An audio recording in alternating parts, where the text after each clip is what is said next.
I put this together this morning. I should have had marketing make it look pretty because they're great at doing that. But it's hot off the press. So let me explain what you're looking at. This is all unit types, condos, townhomes, single-family homes. And this is comparing May to May to May to May, the last 4 Mays.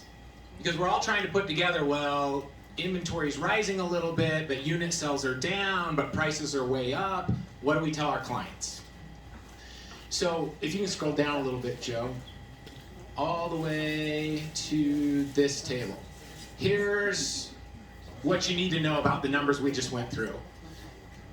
Now, when you're in the MLS, you can extract data like this, and column B is showing you the number of sales that occurred in that month. So in line 43, you can see this May, so far 901 units have sold for a combined 589 million in sales, with the median list price of 540, a median sold price of 564. Yes, that's correct.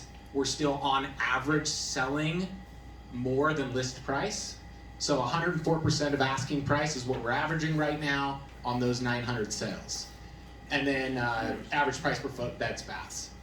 Here's what's happened pre-COVID, COVID, and today, okay? So in column B46, you're looking at unit sales from 2019 to 2020 went down 23%. So right now, a lot of people are saying, oh, unit sales are down, the market's crashing. It's like, well, no. We actually saw that right before COVID hit. Unit sales were already trending down. Remember, post-recession, we'd been in an 8-year run-up market, guys. So it was already kind of cooling, and prices were up right before COVID hit, 4.93% based on sold price, or 6.69% based on median price per foot, okay? What did COVID do? COVID lowered inventory even more, accelerated unit sales 2020 into 2021, so a year ago from now, they were up 5.82% in Salt Lake County, and prices skyrocketed. We all know that story. What's happened the last 12 months, if we compare this May to last May, unit sales are down 41%, okay? And prices are still way, way up. If somebody's really paying attention and we look at this data, they then say, yeah, but what is active inventory doing, okay? That's what rows 51 through 58 are. That is a day-to-day comparison of May 24th to May 24th, 2021, 2020 to 2021, and so on. So inventory right here is up 67%. And Steve just showed you that same trend is happening nationally.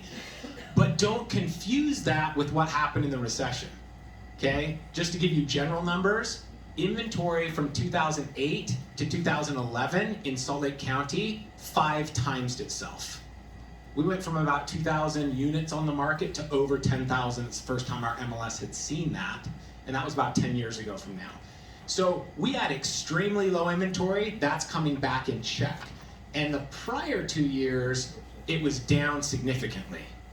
All right, if that's not enough to confuse us all as to where the market's going, you know, or those of you that remember me from a couple of years ago, I always like to end giving you the, yeah, so what?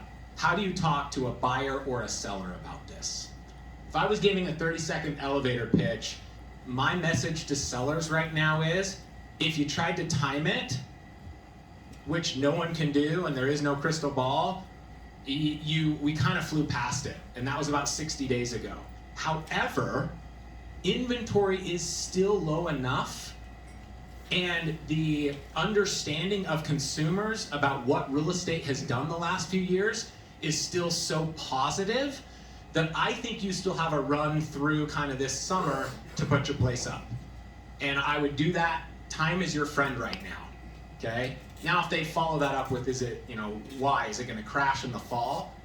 You'd say, well, in general, if you put all of this into consideration, the message for the buyer is, should I still buy if you're telling sellers to hurry up and sell? Yes, if you consider the entire economic factors and everything that's gonna go through your head, rates combined with low inventory, combined with all the microeconomic factors about Utah.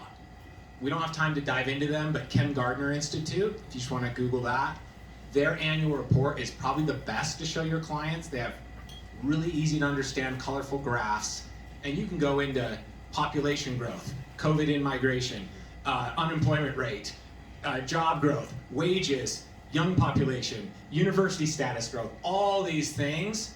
Utah is like first, second, third in the nation, okay? So and that was great advice Steve gave.